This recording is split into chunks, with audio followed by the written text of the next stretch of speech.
ప్రతి అక్షరం ప్రజల పక్షం. HR9 న్యూస్ టీవీకి స్వాగతం, సుస్వాగతం. శ్రీ సత్యసాయి జిల్లా పుట్టపర్తి నియోజకవర్గంలో వైసీపీకి చెందిన సుమారు 271 కుటుంబాలు టీడీపీలోకి చేరారు.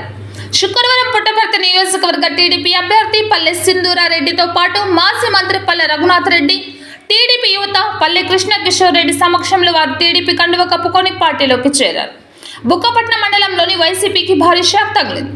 మండలంలోని బుచ్చయ్యగారిపల్లి వైసీపీకి చెందిన సుమారు 250 కుటుంబాలు టీడీపీలోకి చేరారు. బుచ్చయ్యగారిపల్లికి చెందిన వైసీపీ ముఖ్య నాయకులు భాస్కర్ రెడ్డి, రామసుబ్బారెడ్డి, శివారెడ్డి, విష్ణు, కుల్లాయప్ప, కేశప్ప, నాగేంద్ర, ఓబులేసు, కృష్ణప్పతో పాటు 250 కుటుంబాలు వైసీపీని వీడి టీడీపీలోకి చేరారు. అదేవిధంగా అబ్దుల్, కొత్తకోట మధుతో పాటు పలువురు టీడీపీ కండువ వేసుకొని పార్టీలోకి చేరారు. అమడగూరు మండలం నుంచి 11 కుటుంబాలు వైసీపీని వీడి టీడీపీలోకి చేరిక.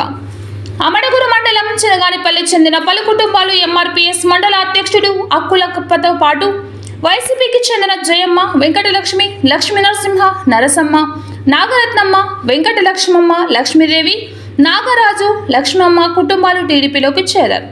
కొత్త చెరువు మండలంలో 10 కుటుంబాలు వైసీపీని వీడి టీడీపీలోకి చేరారు.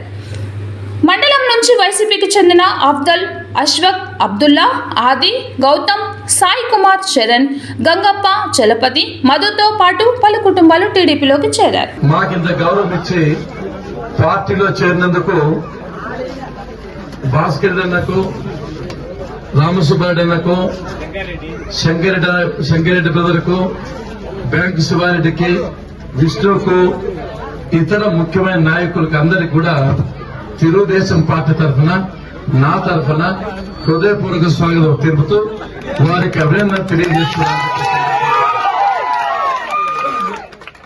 ఈ ఊరిలో ఒక శక్తి అయిన భాస్కర్ రెడ్డి, రామసుబ్బారెడ్డి సోదరులు ఈ రోజు నుంచి మనతో కలిసిమెలిసి పనిచేస్తామన్నందుకు చాలా చాలా సంతోషంగా ఉంది.